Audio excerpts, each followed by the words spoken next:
Do you think I should do another campaign diary? If you do, just say something. Anything. No? Okay then.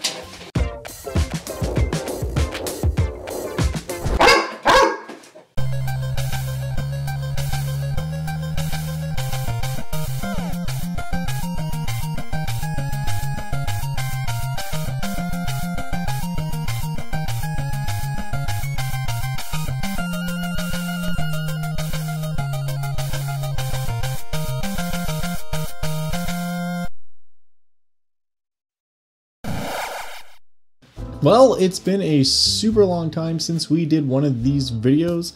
For those of you who have not seen one of these videos forever, because it's been like 6 months since we did the last one, basically this is just a video where I'm going to talk about my current D&D campaign, what's been going on with my game, just some of the lessons I've learned along the way, which hopefully you will find useful, and of course the actual story of what's been happening. If you're interested in seeing the story and kind of hearing about what the players have been experiencing, I'd recommend watching these videos in order if you are not already. If you don't really care about that too much and you just kind of want to hear what I'm up to currently, then by all means, watch away. These videos aren't really edited down as much as the other videos that I upload on this channel. Think of it more as a podcast where I'm just kind of going over what's been happening in my game lately. And of course, by lately, I mean 6+ months ago, because it has been quite some time. We have a ton of stuff to catch up on, and that's what we're going to do, so we're just going to get right into it. In the last episode of the Weavers of Destruction campaign diary, we had talked about the players just leaving a Spellweaver temple and bringing back one of the deceased players to life, and that they were now on their way to Andrum to see Oriana's father about one of the Dragon's Teeth, a mythical sword that holds some great amount of power. Of course, they had an encounter with Lord Soth as well, who, if you haven't seen the other videos, is very much not the Lord Soth from Dragonlance, but I totally stole his name because I thought it sounded cool at the time, and I still do. But he is very much a Death Knight like Lord Soth, but he is an undead Goliath samurai. So with all that in mind, the party then headed towards the city of Andrum, and they were going to see about asking Oriana's father, who is like a accomplished wizard, totally a warlock, who might be able to shed some light on the situation. So they were trekking through the desert, trying to get there. I threw the typical manner of desert hazards their way. They were very carefully tracking food and water, which is not something I usually do, but for this game, because a huge chunk of it is taking place in the desert, I wanted that to be kind of an important element. Now as like way caught up way after this, the druid is able to create all kinds of food and water via spells and magical items, so none of that really matters anymore. But at least at this point in the game, they were around level 4 to 5, so it really kind of added this level of intensity to going through the desert, because they had to plan out their journeys more.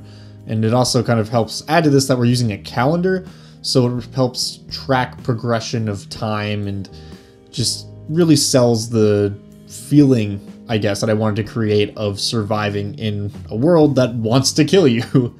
But at any rate, they progressed through the desert. One of the things they did come across was a band of Neogi slavers. If you don't know what Neogi are, I'll put a picture of those guys up. They are currently in 5th edition under Volo's Guide to Monsters. Basically, they're these horrendous looking spider eel creatures that travel the astral seas and the plains in between, collecting slaves to sell at the slave market, basically. And they have lately encountered some travelers who talked about hearing rumors about people encountering Neogi out in the wastes, which is super weird on the material plane, and I made sure they realized that, because part of this setting is that the planes are kind of becoming unstable in more and more rifts to the astral plane, and in some rare cases, other planes of existence altogether are starting to open up. So that for the Neogi to get here, it was a lot easier for them than it usually would be. So they were kind of navigating through the desert, and they had a bunch of slave captives with them. So the party, being the good heroes that they are, used their drop that they had on, because they were up on the top of a sand dune, so they used their advantage where they could see the Neogi and their slaves. The Neogi could not see them. They attacked them, ultimately killed most of them, and I think one of them escaped, but not before releasing the gray render they had in a cage, which of course the players did not realize what was in said cage because there was like a drape over it that was kind of tied shut. And the gray render escaped, and then that was the real challenging fight. And this was actually before Mordenkainen and Stone of Foes came out, so I was using my gray render, which I did a video on a while ago, so I'll tell you how long ago this was. But they battled with the gray render, and they were very intelligent about doing so. Because at one point, one of the players, I can't recall who it was, I apologize, it's been a while, but one of the players was grappled by the gray render, which, for those of you not in the know, the gray render is able to use its rend attack the next turn on something it has grappled, which does a crazy amount of damage and has a chance to instantly kill you. Tim, the druid, was able to use Vine Whip or Thorn of Whip or whatever that spell is called, the druid cantrip that hits someone and drags them 10 feet, and he actually attacked the player who was grappled and dragged them 10 feet, thus pulling them away from the gray render so it couldn't do its attack the next turn. And that was great. I mean, that was one of those moments as a DM you kind of have to swallow your sadness. Your monster didn't get to do the cool thing it was going to do, but it felt good also knowing that I was very much projecting that something terrible was about to happen just with the way I was describing the gray render digging its claws into this person and getting ready to essentially tear them to pieces. So that at least felt good, and of course as the DM, and as any good DM will tell you, you lose gracefully, let your players be the heroes, and that they were. They freed these slaves, it was a good time, after which most of them were just random people. They took them to safety with them afterwards. Two of them, however, were NPCs of note, I guess. One of them was a dream druid named Discaius, who was currently on a pilgrimage to the west, and this is the first druid this party has ever encountered after Balak from the Sunless Citadel. So Tim, our druid PC, was very excited to meet another druid who was actually good this time, and they kind of forged a bit of a connection, and he basically said, like, if you need advice on your druidic studies, reach out to me in your dreams and I'll try to answer. And that's important because that sort of comes up later, which will probably be a couple videos from now, but that does become relevant much further down the road. So these guys headed west afterwards, and the other NPC they met of note was a bronze, or copper rather, dragonborn by the name of Oswin, who is part of a mercenary group called the Black Company, and they basically hate slavers, and they hate audio sync part 2. And the other NPC of note that they encountered was a copper dragonborn named Oswin, and he was a member of the Black Company, which is a mercenary group that hates slavers and hates the slave drivers like the Nyogi, and specifically their whole deal is they have a hate-on for the Cauldron, which is a massive coliseum out in the desert where gladiatorial battles are hosted, and obviously there's a lot of slave trade that goes in and out of there, and also just like harmful, horrible stuff happening to monsters, beasts, people. It's a bad time for everyone involved, except for the rich people who are making money off of it, and the droves who come out to bet on the blood sport and enjoy themselves, basically, which is quite cruel. So these guys constantly raid their caravans and slave collections, I guess. I don't know what the word would be there, that they're bringing to the Cauldron, so to try to free them. And they're kind of like a militia guerrilla style fighting force that opposes this form of oppression. So this guy also went back south where his friends are presumably waiting for him in this mercenary company, or I guess resistance would really be a better term because they're not really renting themselves out for hire, but they are very much a group of rebels. That's the word, the rebels. And he kind of went his own way. Of course, thanked the party, told them that they had friends with the company if they ever found themselves needing assistance with something. So that actually hasn't come up yet, but maybe it will, maybe it won't, and either way, they made a friend in a dragonborn named Oswin. Moving along, after this, they were fairly close to the border of the village of Sam, actually, which it's important to note that this massive desert, which is very much unnatural, it kind of would feel natural to anybody who lives there, but the creation of said desert, like they're on what used to be the ocean floor of the previous kind of world that existed before this one, before everything became horrible and terrible and surviving became a feat in and of itself. So they reach the border of where it's essentially desert, and then it becomes kind of rocky, gravelly badlands stuff for like a mile, and then you're in like grassland essentially. And the desert has been slowly encroaching because there are milestones stuck in the ground, and they started to notice a few of them in the desert, and then they were able to see them in the grassland as they got there, which is important because there's a couple people, a few specific NPCs in fact, in the city of Andrum that have been tracking the progression of the desert, and as slow as it is, they are realizing that this is a problem that's not gonna just solve itself or go away, but we'll get there. Now at this point, I decided something was gonna come up that hadn't come up yet, and the players, I think, were starting to feel a little nervous about it because they knew I wasn't gonna simply let it slide, but they also didn't know how it was going to manifest itself, and that was the fact that Mona drew a card from the deck of many things in one of our previous sessions a while before this that meant she drew the enmity of a powerful demon or devil, who, if you're watching these videos, it has already been established that was Fraz Urblu. And what I decided was going to happen is that this powerful being was going to basically put out a contract, like a hit on Mona, and just say, you know, to anyone who wanted to take up this bounty, if you go bring this person back to me alive, and you will receive some kind of reward. I believe the reward that I had set up for these assassins was essentially a gem that could cast Wish X number of times. So a very powerful magical item. Now each one of these assassins was going to be equipped with a golden tablet, a literal chunk of gold with the contract etched into it in Infernal. It weighs like 10 pounds. And that was kind of their proof that they had taken this contract upon themselves. So the first assassin, or pair of assassins I should say, that I decided was going to come after her was a set of Oni. And they of course waited until nighttime and until the party was all snugly in their beds or turned off for the evening in the case of our Warforged friends, and then they struck. Now the thing about Oni is they are very, not only creepy, but extremely intelligent in the way that they execute these types of plans. I thought an Oni would make a perfect assassin because it's not going to just bash down the door and start assaulting whoever it's going after.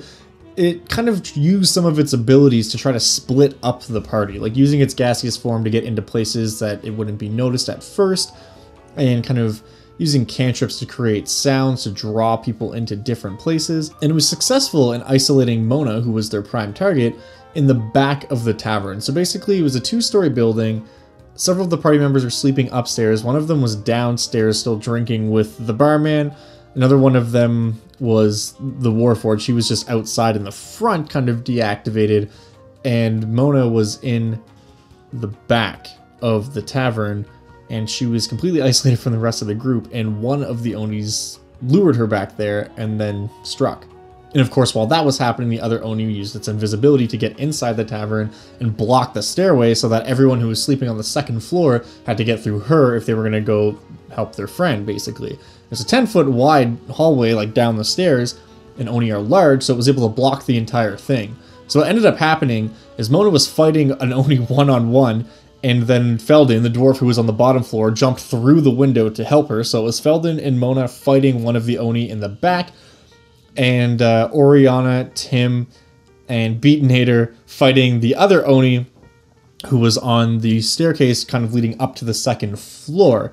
And of course, Atlan, I shouldn't forget him. That's Oriana's kind of knight that she got from one of the cards on the deck of many things. Kind of her knight in service to her noble family, who was up on the second floor as well, standing in front of her and trying to protect her. So I believe Oriana ended up kind of trying to help out the two on the bottom floor, on the ground outside, by casting like Eldritch Blast out the window, trying to hit this other Oni, while the others pounded on the one that was in the stairwell. Super intense fight. It was pretty perfectly matched, and the Oni were using tactics that were fairly smart. One in the back, what it was doing was casting darkness on an object, because that's one of the things you can do with it, is you can cast it on an object, and he cast it on like a stone sphere, and he was holding it in one of his hands.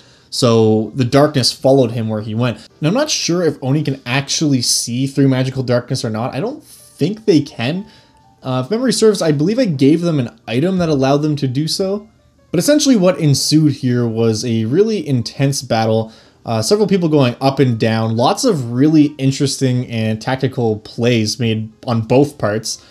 The Onis were ultimately defeated. They weren't killed yet right away, but it was becoming obvious to them that they were not going to be able to win this fight. So the one in the back managed to turn invisible and fly away. The one in the front was not so lucky. It wasn't able to turn invisible yet, actually, because it was inside and it was kind of wedged between two people. So I think it used its gaseous form first to kind of get through there, and it was going out the front of the building. And the players were worried because the next round it was going to turn invisible, most likely, and be able to fly away as well. And once it got into the night and was invisible, they were never going to track it down.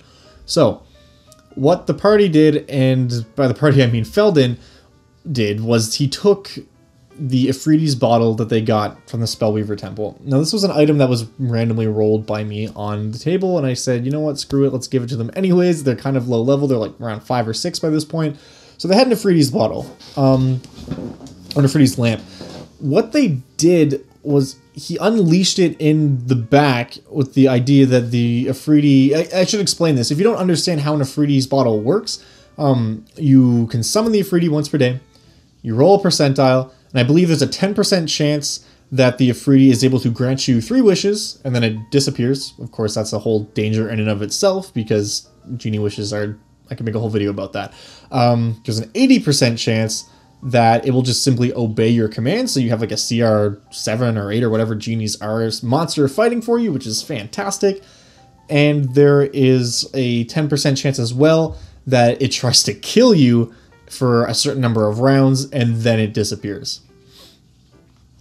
So them not wanting to let this Oni get away, they summon this genie, it comes out of the bottle, roll the percentile, and it's a 3. Which means that the Efreeti is going to try to kill the party. And I believe it was for 4 rounds, I think, they had to survive. And I say survive because normally when this happens, if you're a higher level, that could mean you just now have to fight a genie, which is doable for many parties once you get to like level 7, 8, 9 plus.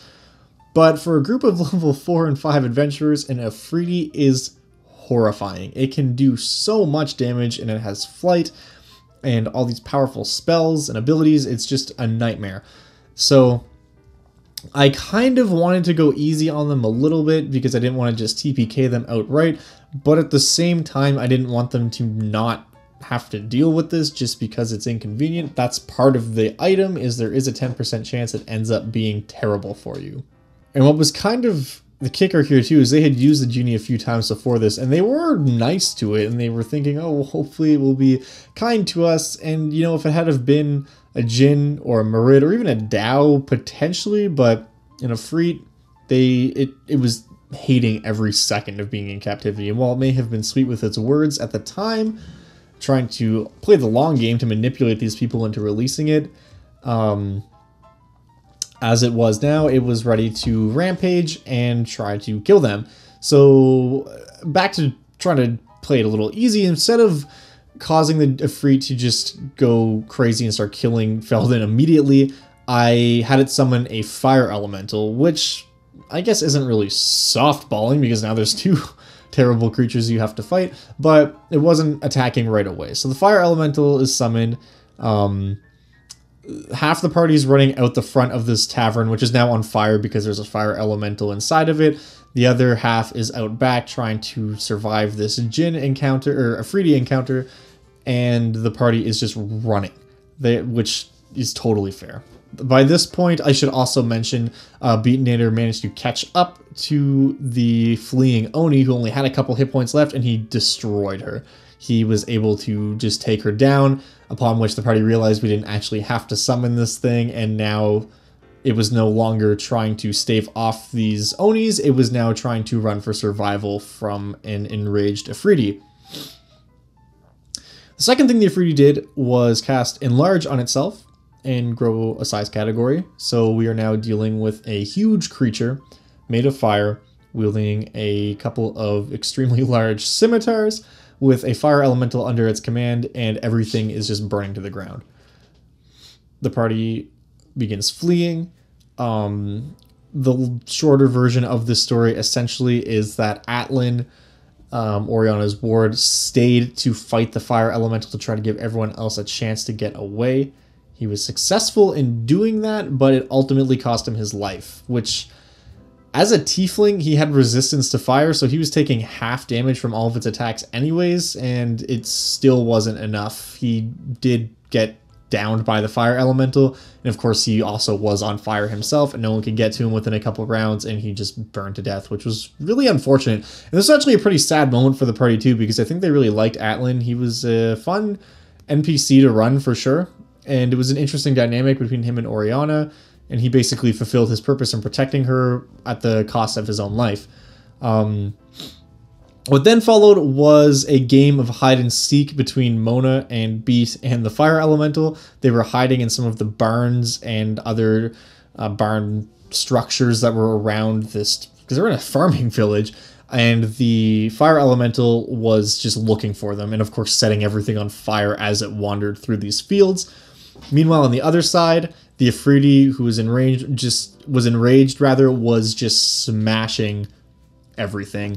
The tavern was in ruins. The tavern keeper was killed. It picked up the party's caravan full of all their loot and rations and stuff and just threw that at Felden. He took some damage. I believe he went down, ended up surviving the ordeal.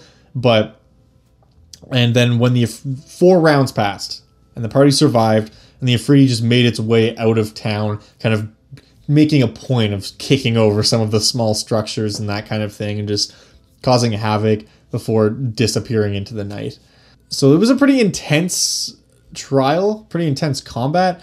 What ensued was the party behaving as if they had no idea where that Efreeti came from and not wanting to get blamed for the destruction of the village, which they didn't get blamed for, because there's no way that the villagers of this random backwater town would have assumed these people would have had an Efreeti's bottle with them.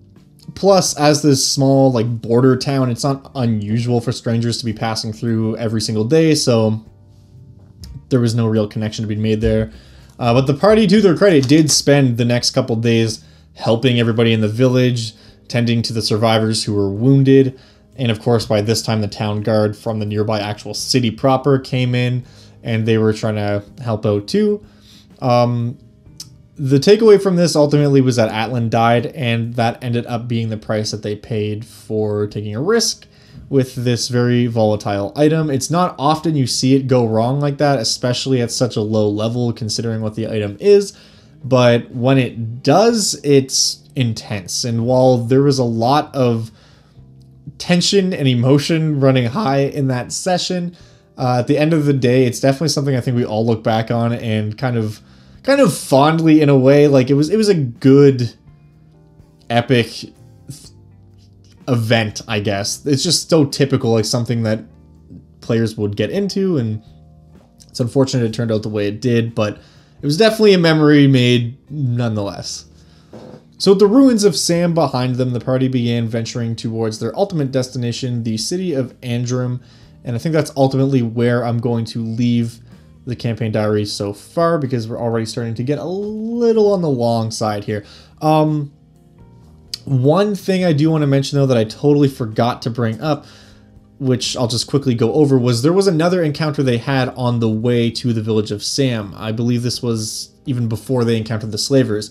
Through the desert, they found a hill which was full of lush green grass, which was very confusing. Definitely not something you'd expect to find in the middle of a desert. So of course they went to investigate.